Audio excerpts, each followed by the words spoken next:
You know, there are some stories from our past that just refuse to give up their secrets. And that's really the heart of it. Even with all our incredible modern science and technology, there is still these chapters in history that are stubbornly open, like locked doors we just haven't found the right key for yet. And that's why they fascinate us, right? They challenge everything we think we know, and they all boil down to this one simple but huge question. What really happened? Okay, so our investigation is going to start on the shores of the New World with one of America's oldest and honestly most haunting disappearances. Let's open the case file on the Roanoke colony. This is this central puzzle. We're talking about over 100 men, women, and children who established a brand new life on this remote island. And then, it seems like overnight, just vanished from the face of the earth. So, let's just run through the timeline real quick. Picture this. It's 1587, and the colony is founded. Pretty soon after, their governor, a guy named John White, sails back to England for more supplies. He thinks it's going to be a quick trip, but it wasn't. War with Spain delays his journey for 3 long years. It's not until 1590 that he finally makes it back, and what he finds is basically a ghost town. Can you just imagine his horror? The entire settlement, all 115 people, gone. But what's so creepy is that the scene was eerily calm. There were no bodies, no bones, and absolutely zero signs of a battle or an attack. It was as if the colonists had just evaporated into thin air. And then he sees it, the only clue. A single cryptic word carved into a wooden post.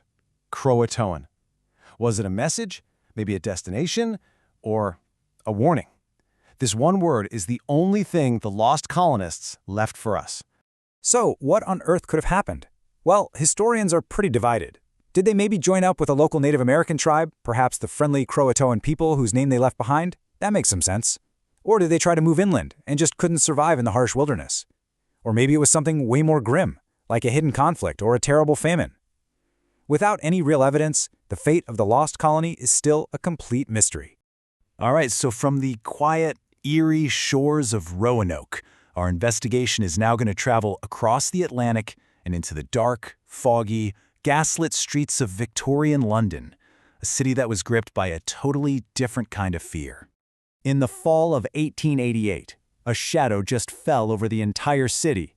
A brutal, totally elusive killer began this reign of terror. And now, over 130 years later, we are still asking the exact same question. Who was he? He was known only by his infamous nickname, Jack the Ripper. His hunting ground was the poor and overcrowded Whitechapel district. And his crimes? They were absolutely shocking for their brutality and, really disturbingly, for their almost surgical precision. So why was he never caught? Well, you have to remember the police at the time were facing huge challenges. Forensic science was, barely a thing. The streets of Whitechapel were a chaotic, maze-like nightmare, a perfect escape route. And even though everyone was terrified, there were no reliable witnesses who could give a clear description of the killer. The guy was a phantom.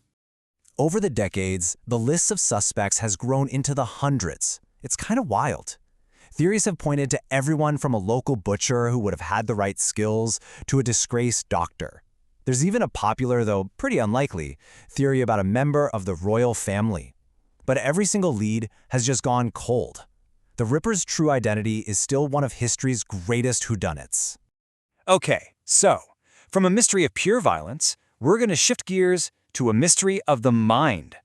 Our next case file isn't about a person at all, but an object, a book that nobody in the world can read. So meet the Voynich Manuscript. It's this beautifully illustrated, handwritten book that carbon dating tells us is from the early 1400s.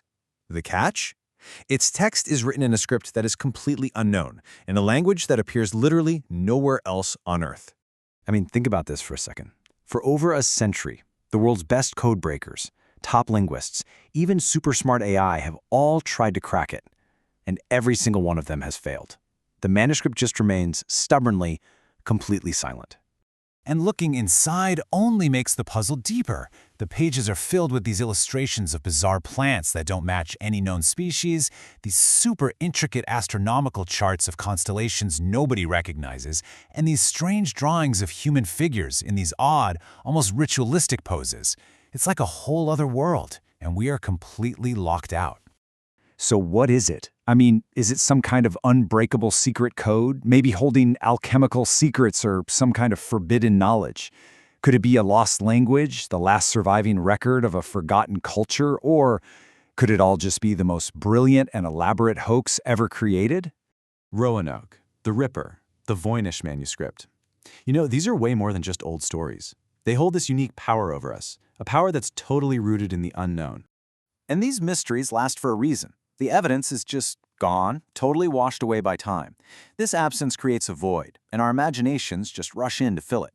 These stories turn us all into detectives, right? They invite us to piece together the clues, to debate all the theories, and to question what we're told.